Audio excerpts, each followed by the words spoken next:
¿Puede pensar en alguna persona que le haya dado palabras de aceptación y afirmación en su vida? Usualmente aquellas personas tienen un lugar especial en nuestra memoria, ¿no es así? A nombre de Visión para Vivir y del pastor Carlos A. Zazueta, le doy la bienvenida. Hoy el pastor Carlos continuará el estudio de la carta de Pablo a los Gálatas y nos guiará al capítulo 2 del libro de Gálatas, en donde encontramos la aceptación que Pablo recibió por parte de los líderes de la iglesia. Esta aceptación, esta afirmación, le dio justamente el valor para continuar con su ministerio. ¿Y usted? ¿A cuántas personas ha afirmado o aceptado últimamente? Para refrescarle la memoria, le invito a que nos acompañe para profundizar más en este pasaje con la continuación del mensaje titulado Un evangelio digno de aceptar y afirmar. Quiero guiarlos a ustedes aquí al segundo capítulo de la carta de Pablo a los Gálatas, por favor. Ya vimos ahorita a sus acompañantes, ahora veamos a su mensaje, versículo 2. Si usted ha leído el libro de los Hechos, y si no, le animo para que lo lea, porque es un libro de historia maravilloso que nos va a dar un trasfondo importante para cualquiera de las cartas del apóstol Pablo. Para entenderlas mejor, si usted lee el libro de los Hechos, lo va a comprender más. Por ejemplo, este segundo viaje que estaba haciendo el apóstol Pablo a Jerusalén pudiera entrar dentro de aquel gran concilio que se estaba celebrando en Jerusalén por los líderes de la iglesia, que está registrado acá en Hechos capítulo 15. Se habla de este concilio. ¿Para qué habrá ido Pablo a Jerusalén? ¿Para qué habrá sido parte de esta conferencia? Como dije anteriormente, no era porque quisiera corregir su teología, no era porque él estaba buscando más enseñanza o nuevas revelaciones. Él ya había tenido la suficiente. Dice el versículo 2, subí por causa de una revelación. Fue Dios quien lo llevó. Fue Dios quien estuvo hablando a la iglesia de una manera particular por medio del Espíritu Santo, a la iglesia en Antioquía, que hizo que enviaran a Pablo, que enviaran a Bernabé a la iglesia de Jerusalén para este efecto. Hay otros casos en los que vemos que de una u otra manera el Espíritu Santo hablaba a los líderes de la iglesia de Antioquía para que hicieran algo en particular. Fue precisamente en Hechos donde encontramos que el Espíritu Santo le dice a los líderes que le apartaran a Pablo y a Bernabé para una obra muy, muy particular que ellos querían hacer. Entonces el Espíritu de Dios puso en el corazón de estos líderes de enviar a estos dos hombres a Jerusalén. Por eso Pablo dice, por revelación. Y no porque los apóstoles tuvieran que corregirme nada, sino porque Dios me estaba mandando, por eso fui. El versículo 2 continúa diciendo, y les presenté el evangelio que predico entre los gentiles, pero lo hice en privado a los que tenían alta reputación para cerciorarme de que no corría ni había corrido en vano. ¿Qué está queriendo decir Pablo con todo esto? En Hechos capítulo 15 vemos que cuando Pablo llega a la iglesia de Jerusalén, fue a toda la iglesia a la que les dio a conocer lo que estaba enseñando. Pero de alguna forma en particular, antes de hablar con la congregación completa y explicarles lo que estaba sucediendo allí en Antioquía, en la iglesia de Antioquía, con los gentiles, se reunió en privado con un grupo de personas y particularmente hemos de suponer que eran los líderes prominentes de la iglesia. En este caso eran Pedro, eran Jacobo, Santiago, eran Juan, a los que llamaban los pilares o los columnas de la iglesia, pero que también aquí hace un comentario el apóstol Pablo muy interesante porque se refiere a ellos a los que tenían alta reputación. Y aquí veo un poco de sarcasmo en la escritura del apóstol Pablo al decir a los de alta reputación, como diciendo de alguna manera a los judaizantes que de alguna otra manera trataban de hacer una diferencia entre estos apóstoles y él mismo. Ellos son los de alta reputación, pero tú, Pablo, tú eres de baja reputación. Entonces él le está diciendo de una otra manera, ¿saben qué? Con los de alta reputación fueron con los que me reuní precisamente para platicar de estas cosas. Con los meros de allá de Jerusalén, a los que ustedes tanto idealizan, de los que tan bien hablan. Y no porque ellos realmente tuvieran una exaltación sincera por los apóstoles que estaban en Jerusalén. No, los judaizantes por beneficio propio, por interés personal, estaban hablando así de ellos, porque en ese momento convenía. Si de alguna manera los judíos, en este caso los líderes de la iglesia que está en Jerusalén, podían respaldar lo que los judaizantes decían, de que realmente para poder ser salvos tenía el hombre gentil circuncidarse primero, era una forma de añadirle algo al evangelio por gracia, por fe en Cristo Jesús únicamente. Y si ellos de alguna manera pudieran respaldar ese hecho de los judaizantes, pues imagínense, completamente quedaba destruido el ministerio de Pablo. Por eso decían, no, es que aquellos son los meros meros. Tú no sabemos quién te mandó, pero aquellos son nuestros líderes, aquellos son nuestros pastores. Tú no eres nuestro pastor, ellos son. Entonces Pablo les dice de una forma sarcástica, con aquellos, con los de alta reputación, me reuní en privado para hablar de estas cosas. Lo que vemos aquí, comenzando aquí en este versículo 4. ¿Qué más encontramos acá? Encontramos que en aquella sesión, en aquella reunión que tuvieron, había falsos hermanos, había falsos maestros. Dicho de otra manera, había cristianos que realmente no lo eran, o pseudo cristianos. Personas que se decían cristianas, pero que no eran en realidad, que estaban allí, nadie los había invitado, no eran parte de la iglesia de Jerusalén, hicieron viaje exclusivo desde Antioquía para estar presentes, para asegurarse de que se trataran los asuntos concernientes a lo que ellos estaban peleando y discutiendo en las congregaciones en Galacia y otros lugares, que realmente era necesario la circuncisión. Eso era el tema que se iba a tratar en ese concilio.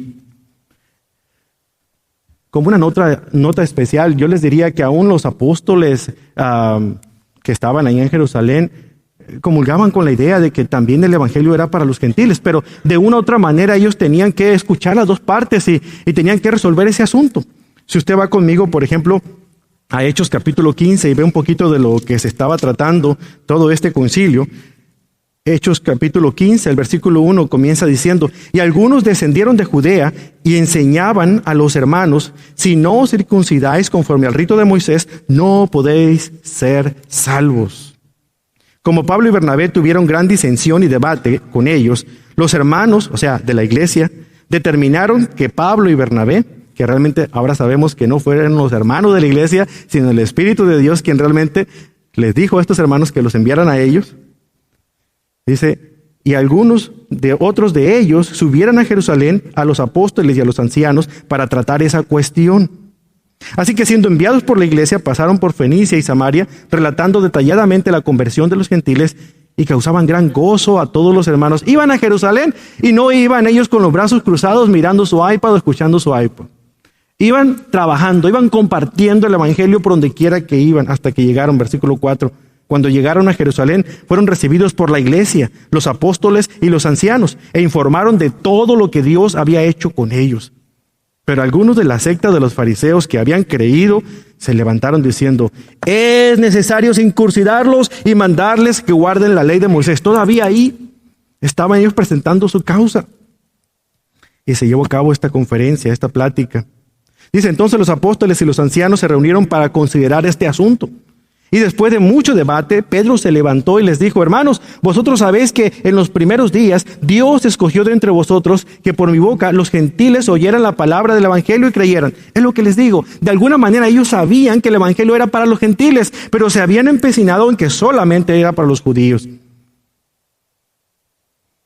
Y Dios, que conoce el corazón, les dio testimonio dándoles el Espíritu Santo, así como también nos lo dio a nosotros. Y ninguna distinción hizo entre nosotros y ellos, purificando por la fe sus corazones. Ahora pues, ¿por qué tentáis a Dios poniendo sobre el cuello de los discípulos un yugo que ni nuestros padres ni nosotros hemos podido llevar? Versículo 11. Creemos más bien que somos salvos por la gracia del Señor Jesús, de la misma manera que ellos también lo son. Este es Pedro hablando, no Pablo. Toda la multitud hizo silencio.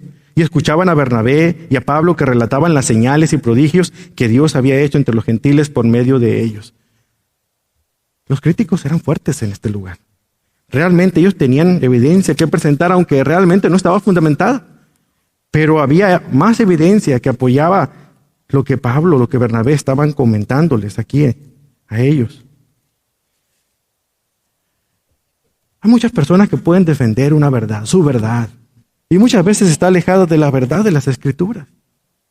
En cualquier congregación va a haber personas que supuestamente van a estar sentadas ahí, no porque vengan a adorar al Señor, sino porque están ahí nada más viendo qué error comete el líder para poder señalar y decir, ven, cómo predica mentira, cómo predica falsedad. Porque esa es la única condición que sienten que ellos están en cada congregación. Cuidado. ¿Por qué estaban ahí entonces? ¿Por qué estaban ahí? Que se ven infiltrados para espiar la libertad que tenemos en Cristo Jesús a fin de someternos a esclavitud. Ellos habían conocido una libertad que solamente podían experimentar completamente en Cristo Jesús. Ya no estaban esclavizados a los rudimentos de la ley, no que no lo obedecieran, simplemente ya no eran esclavos de seguir todas las ceremonias que involucraban cada uno de esos mandamientos que estaban incluidos en la ley, que muchas de estas cosas eran tradiciones humanas. Ellos ya no estaban esclavizados a eso.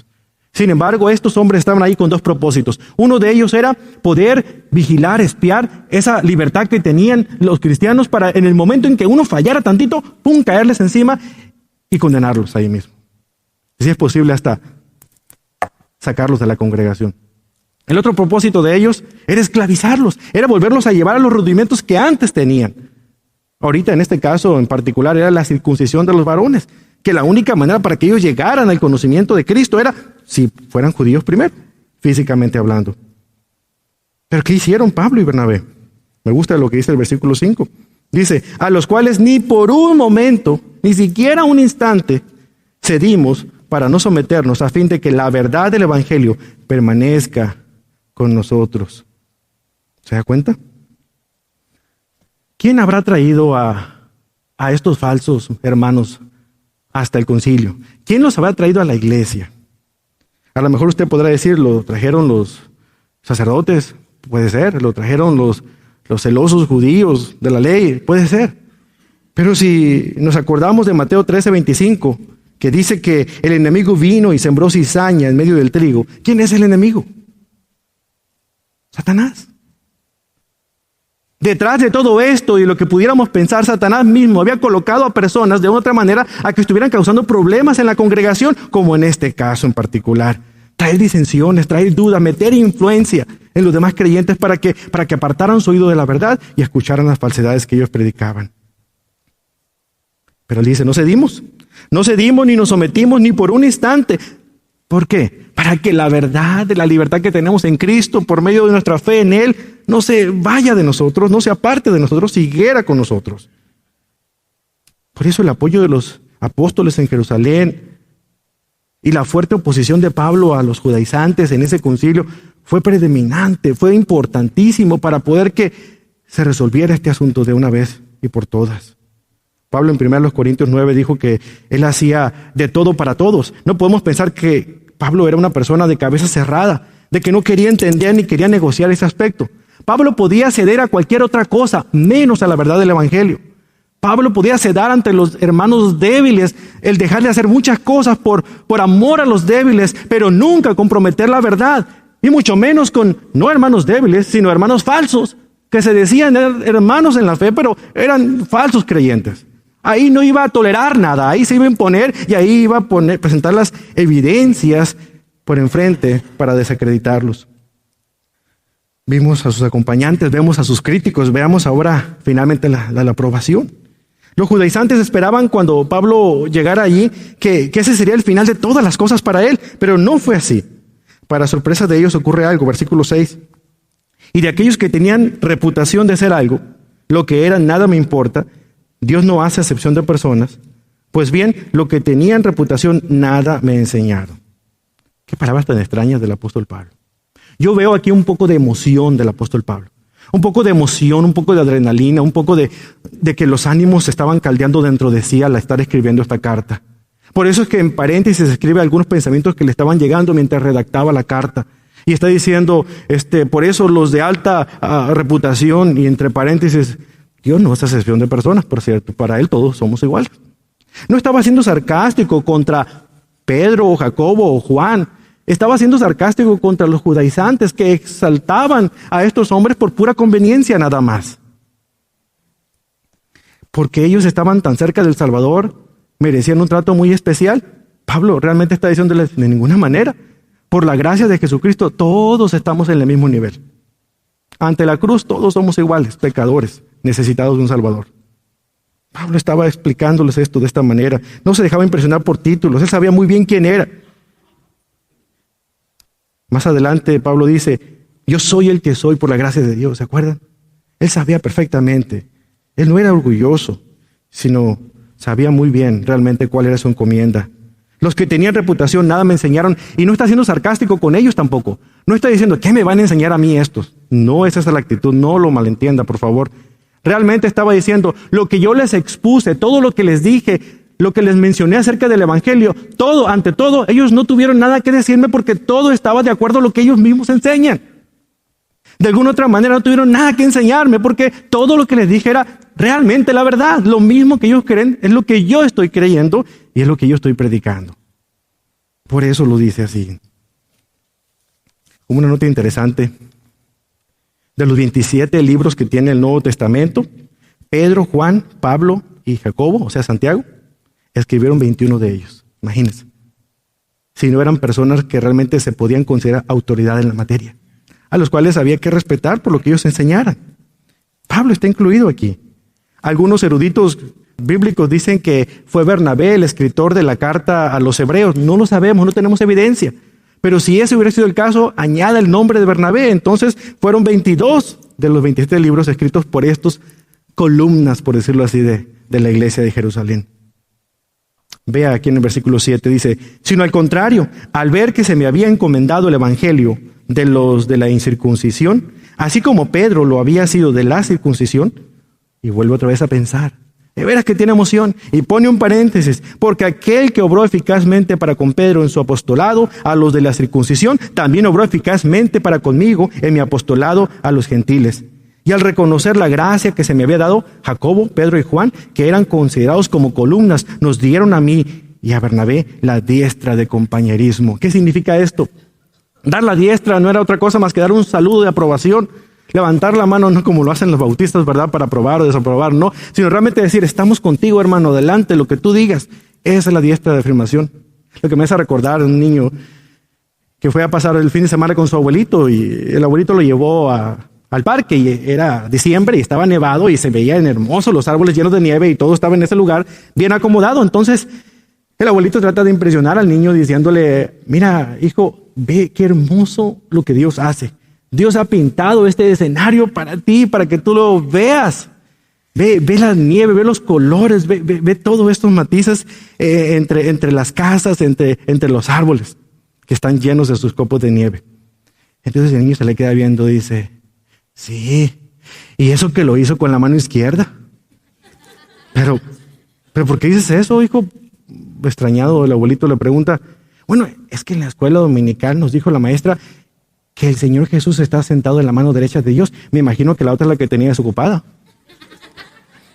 Los niños nos enseñan tantas cosas, ¿verdad? Son tan ingenuos que creen todo lo que podemos decir. Por eso al nuevo creyente tenemos que hablarle con detenimiento qué significa eso. La diestra, como dice aquí Pablo, la diestra de su mano es la diestra de la amistad, de decir, estamos apoyándote, estamos contigo. 3 cosas podemos aprender de estos 3 versículos aquí. El versículo 7 nos enseña, en primer lugar, ellos vieron su contribución particular, la contribución particular del apóstol Pablo. Pedro predicaba muy bien a los judíos. Bueno, Pablo tenía algo muy especial que comunicar a los gentiles. Por eso a él lo enviaron a ese lugar. Así como Pedro ministraba a los de la circuncisión, él debía ministrar a los de la incircuncisión. La aplicación es que cada persona tiene una contribución particular que hacer en la obra de Dios. Lo que usted hace no es lo mismo que yo hago. Todos podemos contribuir de una manera particular en la obra de Dios.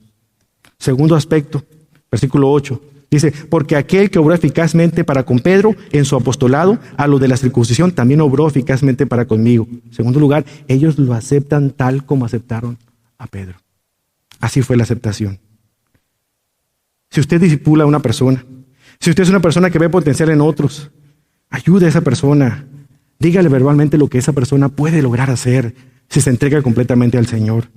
Dile, yo te he observado en acción, yo veo que tú eres bueno para hacer esto, yo veo que tú eres bueno para hacer aquello. ¿Por qué no sirves al Señor en esa capacidad? También desanimemos a otros que lo vemos que no tiene capacidad para hacer eso. porque entonces está obstruyendo realmente el trabajo de la obra del Señor en ese lugar. Hay que estar en el lugar correcto donde el Señor nos coloque. En tercer lugar, ellos reconocieron la gracia que les fue dada. Versículo 9.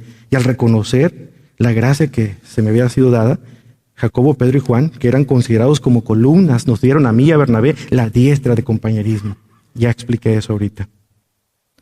Simplemente les dijeron los apóstoles, simplemente no se olviden de los pobres. Y categóricamente le estaban diciendo los apóstoles, no se olviden de nosotros, aquí en Jerusalén estamos bien amolados. De vez en cuando mándenos una ayudita, ustedes ahí la llevan. Versículo 10, solo nos pidieron que nos acordáramos de los pobres, lo mismo que yo estaba también deseoso de hacer. Usted me puede decir, bueno, esta enseñanza del apóstol Pablo, ¿qué conmigo? ¿Qué puedo aprender de ella? No sé usted, pero yo aprendo estas 4 cosas. Una, me enseña que Pablo es un hombre con un propósito, es un hombre de ministerio. Y conocer más al hombre, conocer su corazón, los conflictos que me pasó, me hace entender como ministro realmente que el ministerio es real. Y que no todo va a ser miel sobre hojuelas, ni un lecho de rosas. Va a haber problemas. Eso me ayuda a entender. Segundo, me ayuda a establecer en mi propia mente la autoridad absoluta de los apóstoles. Hay autoridad, hermano. Los apóstoles fueron encargados de que la gran parte del Nuevo Testamento estuviera en nuestras Biblias. Hay autoridad. Aquí sin autoridad estamos perdidos. Tenemos que guiarnos por la autoridad que representan las Escrituras en nuestras vidas. Número 3, me ayuda a ver de otra manera la unidad que tiene el Nuevo Testamento.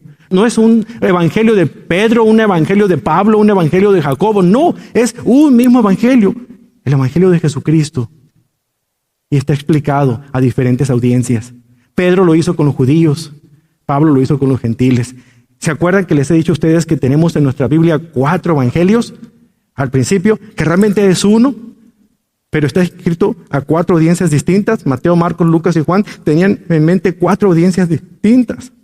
Mateo escribía a los judíos, hablaba mucho de Jesús como el rey, el Mesías esperado. Marcos escribía específicamente a los esclavos que estaban en ese tiempo, presentando a Jesús como el siervo sufriente y esclavo. Luego tenemos a Lucas, quien hablaba a los intelectuales, a aquellos gentiles griegos que tendían a debatir mucho las cosas filosóficas. Y el evangelio lo presenta de una manera muy particular para ellos, que todo lo ponían en tela de juicio y querían comprobación científica para todo. Pero Juan escribe para todos los cristianos de todos los tiempos. Audiencias distintas, un mismo evangelio. Eso es lo que vemos aquí. Eso es lo que vemos. Hablé en un principio lo importante de dar palabras de afirmación, hermano. Piensa en la persona que tuvo palabras de afirmación para usted. Cuando usted comenzaba, cuando usted no era creyente, ¿quién tuvo palabras de afirmación para usted? Piensa en esa persona. Dele gracias a Dios por aquella persona que fue capaz de permanecer con usted en todo momento, en todo tiempo. Y decirle que usted le importaba a Dios, que Dios le amaba. Piense y dele gracias a Dios por esa persona. Piense en lo que la aceptación significa. 2 pensamientos para reflexionar. La aceptación significa que usted es valioso tal como es. La aceptación significa que usted puede comunicar sus ideas sin ser rechazados. Recuerde darle palabras de afirmación a sus hijos. Todos las necesitamos. Pablo lo necesitó. Su pastor las necesita. Usted las necesita. Necesitamos recordarnos que Dios nos ama. Que Dios hizo algo grande y maravilloso por nosotros en la cruz del Calvario. Para todos. Todos. Nadie está excluido. Recuérdese eso. Estimulémonos al amor y a las buenas obras, dice el escritor de Hebreos. Más cuando vemos que el tiempo es difícil, hermanos. Piensen en estas cosas. Yo estoy convencido de que la razón por la que Pablo pudo andar con la cabeza en alto, no con orgullo, sino con gratitud profunda, salió de aquella reunión en Jerusalén cuando finalmente los otros apóstoles confirmaron el apostolado de Pablo y respaldaron su mensaje. Este es un evangelio digno de afirmar, digno de aceptar. Eso fue lo que ellos dijeron. Y ese es el reto para usted, que reconozca esta gran verdad.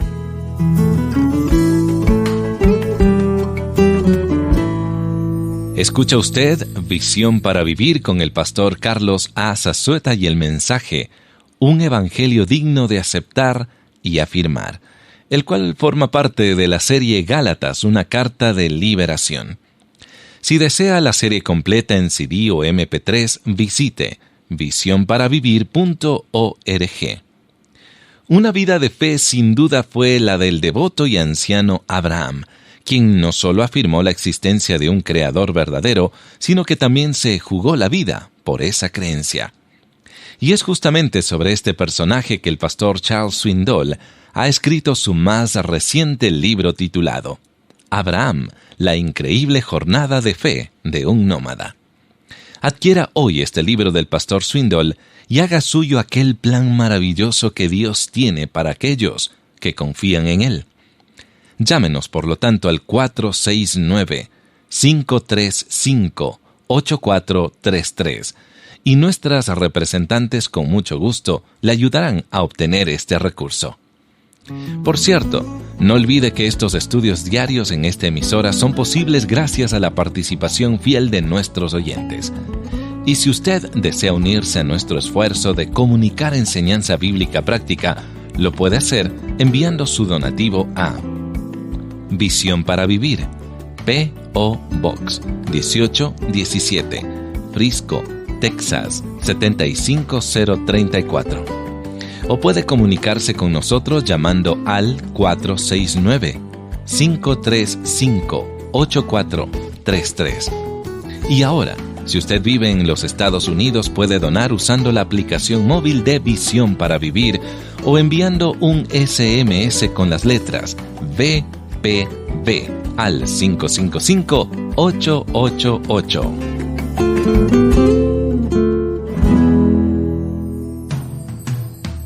Nos llena de gozo el poder compartir la palabra de Dios con usted. Le invito a que nos sintonice mañana para aprender cómo enfrentar la hipocresía, junto con el pastor Carlos A. Zazueta aquí en Visión para Vivir. Hasta pronto.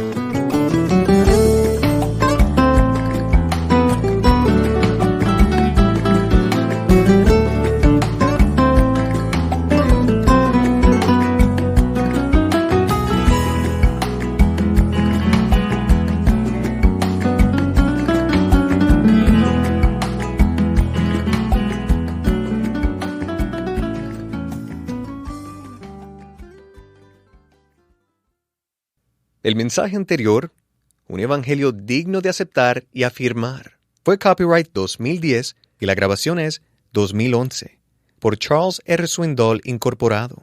Reservados mundialmente todos los derechos.